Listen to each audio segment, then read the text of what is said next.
Congress president, CLP leader, अभी सभी नेताओं ने मिलकर तैयार किया हुआ एक डॉक्यूमेंट तेलंगाना जनता के लिए है। तो आज इस मंच पे बैठे हुए हमारे कांग्रेस के नेतागण Shri Manikrao Thackeray ji,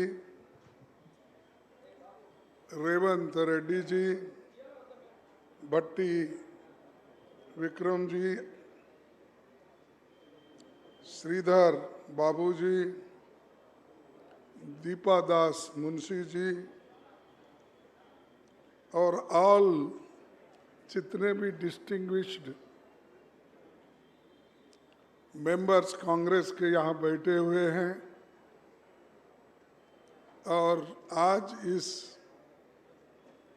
election manifesto launch करने के समय पर जो हमारे भाई बहन युवा नेता जो आए हैं उन सबको मैं धन्यवाद देता हूं और हमारे मीडिया के मित्रों ने भी बड़ी संख्या में यहाँ आए, उनका भी मैं स्वागत करता हूं। उसी के साथ चंद बातें मैं कहता हूं और ये जो लॉन्च कर रहे हैं हम इलेक्शन मैनिफेस्टो, उसके चंद पॉइंट्स आपके सामने रखूंगा।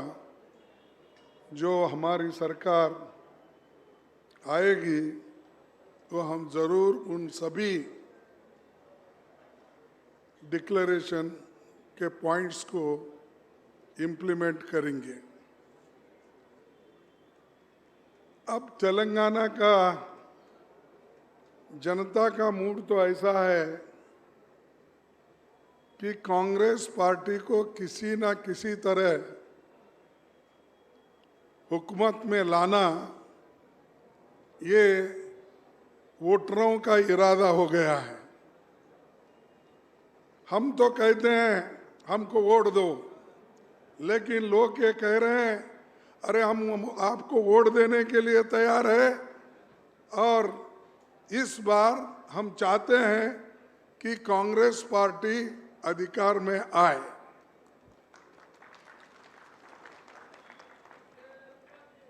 क्योंकि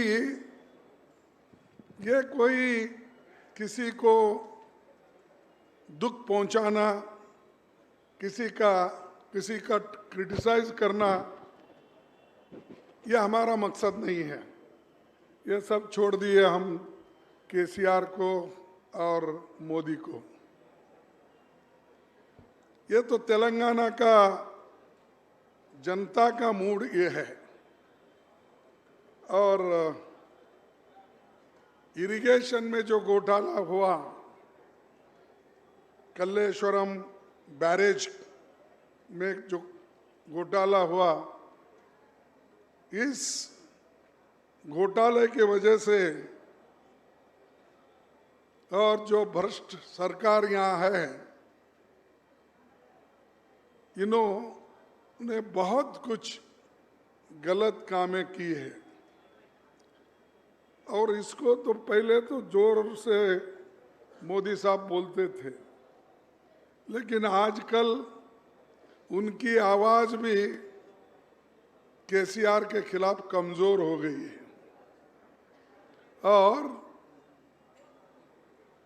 केसीआर भी मोदी जी को पहले बहुत बोलते थे, कहा यहाँ से चलते चलते महाराष्ट्र तक गए थे।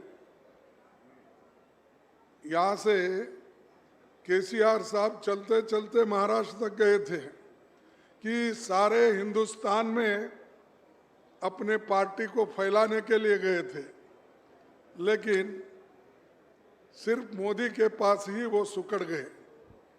जो मोदी बोले वही सही और उसके से ज़्यादा नहीं बोलना, ये उन्हीं का जो ये कहना है और आज मैं चैलेंज के साथ कहता हूं, कितना भी कोशिश मोदी और केसीआर दोनों मिलके करेंगे, फिर भी कांग्रेस जरूर आएगी। क्योंकि जनता खुद यहाँ के घोटालों को समझे हैं और उनके रिटायरमेंट के दिन भी अब आ गए हैं। हम नहीं बोल रहे, उन्होंने खुद ही बोले बस इसके बाद मैं रिटायर होता हूँ। और उनका कुछ फार्म हाउस कहते ना, फार्म हाउस में सब सहूलतें बना लिए हैं, उस फार्म हाउस में वो जाके बैठने वाले हैं। तो इसीलिए जब खुद मैं रिटायर हो रहा हूँ, फार्म हाउस में जा रहा हूँ, ये बात जब कहते हैं तो उनको कम से कम विदाई के लिए आप लोग अच्छी तैयारी करो। बाय बाय टाटा करके भेजना ना भाई। अगर जो आदमी खुद जाने को भी तैयार है और लोग भी भेजने को तैयार है, तो ये आज हालात उनकी है। लेकिन मेरी पार्टी हमेशा जो कहती है वो करके दिखाती है। हमने वायदा किया था तेलंगाना के लोगों को, सोनिया गांधी जी ने, कि आपको स्वतंत्र तेलंगाना राज्य बना के दूंगी। उन्होंने करके दिया, उन्होंने करके दिया। और आज उनका नाम भी कोई याद नहीं करता उधर के लोग।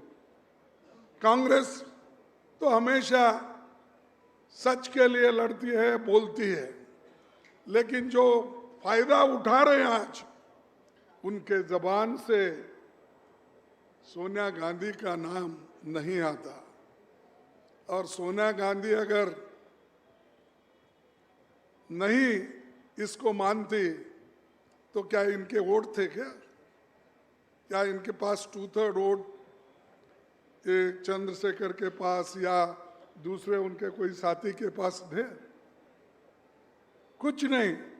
लेकिन जो आदमी, जो पार्टी उनके लिए, सारे जनता के लिए की है, याद तो करो जो त्याग करके, और बहुत से लोग नाराज थे कि जो ये नहीं करना बोल के, लेकिन उनकी नाराजगी को अलग रखकर सोनिया गांधी जी ने तेलंगाना बनाया।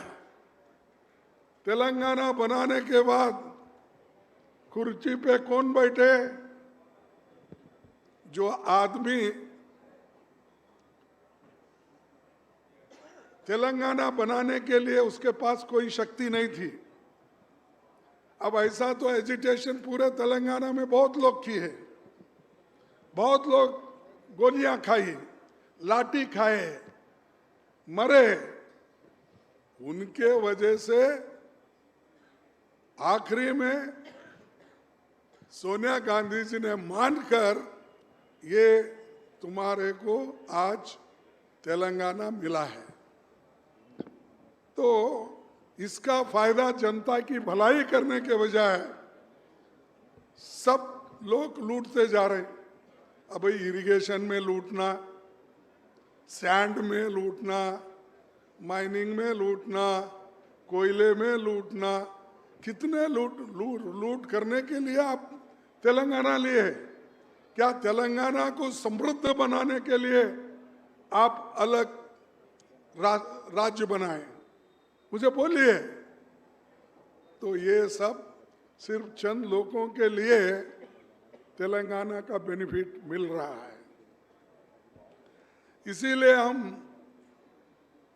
वायदा करते हैं, बाकी के तो हमारे ये जो मैनिफेस्टो है, ये मैनिफेस्टो तो आपको मिलेगा। और हमारे नेता लोग जब भी जाएंगे, वो बताएंगे इसमें क्या है, और आप भी पढ़ के इसमें देख ले सकते हैं। वो तो है हमारे, लेकिन उसके अलावा भी जो ये बैकवर्ड क्लास डिक्लेरेशन, दलित डिक्लेरेशन, ये डिस्ट्रिक्ट के डेवलपमेंट, ये सारी चीजें तो इसमें हैं, लेकिन हम 6 गारंटी आपको दे रहे हैं। जैसा कर्नाटक में हम 5 गारंटी देकर और वहां के जनता को आज 5 गारंटी का जो डेट दिए थे, आज वो इम्प्लीमेंट हो रहा है। चंद लोग बोलते हैं अरे जाके देखो कर्नाटक वाले इतना दिए, क्या मिला? अरे सब मिल रहा है, आप झूठ क्यों बोलते हो? उसको अब युवाओं के लिए हमको स्टाइपेंड देना है, ये दिसंबर में है। बाकी का तो बस फ्री। आप देख रहे होंगे हमारे माताएं बहनें बस में चढ़ने के लिए लड़ते रहते हैं, और ये जो भगवान के नाम पे वोट मांगते हैं ना, उन्होंने कुछ नहीं किया, लेकिन आज महिलाओं ने हर भगवान का दर्शन ले रहे हैं हमारे पास। कांग्रेस के इस वायदे से महिलाएं एक मंदिर नहीं छोड़े, हर मंदिर को, चाहे वो किसी धर्म का हो, चाहे वो किसी इसका, हर जगह महिलाएं हमारे पास लाखों के तादाद में जा रहे हैं। ये तो हमने किया, अन्य भाग्य किया। उसके बाद करंट फ्री जो हमने कहा था वो किया, और तीसरा महिलाओं के लिए जो 2000 रुपये महीना वो करे, जो यानी जो 5 बोले तो 5 गारंटी दी हम। गैस का भी 500 रुपीज। ऐसा ही तेलंगाना में कांग्रेस के राज्य में 6 गारंटी हम जो दे रहे हैं वो बराबर हम इम्प्लीमेंट करेंगे। और मैं यहाँ बैठे हुए नेताओं को ये कहूंगा कि ये जो 6 गारंटी है, ये 6 गारंटी आप लोग पहला कैबिनेट जब कॉन्स्टिट्यूट करते हैं और मीटिंग होती है, वो मीटिंग में ये सब निर्णय लेना चाहिए। अगर ये निर्णय नहीं लेंगे, फिर हम बोलना पड़ता भाई तुम्हारे हाथ से नहीं होता, फिर दूसरे को मंगाओ बोलेंगे। ये गारंटी जो दिए है उसका अनुष्ठान होना जरूरी है। और मैं आके यहाँ जब डिक्लेयर कर रहा हूँ, शायद हमारे पार्टी के पूरे नेता लोग एक होकर ये जरूर करेंगे, ऐसे मेरा विश्वास भी है, और हम करके दिखाएंगे। हम और हमारा पहला लक्ष्य है महालक्ष्मी योजना। महिलाओं को हर महीने 2500 रुपये, 500 रुपये में गैस सिलेंडर, महिलाओं को फ्री बस, यहां पर भी ये है पहला।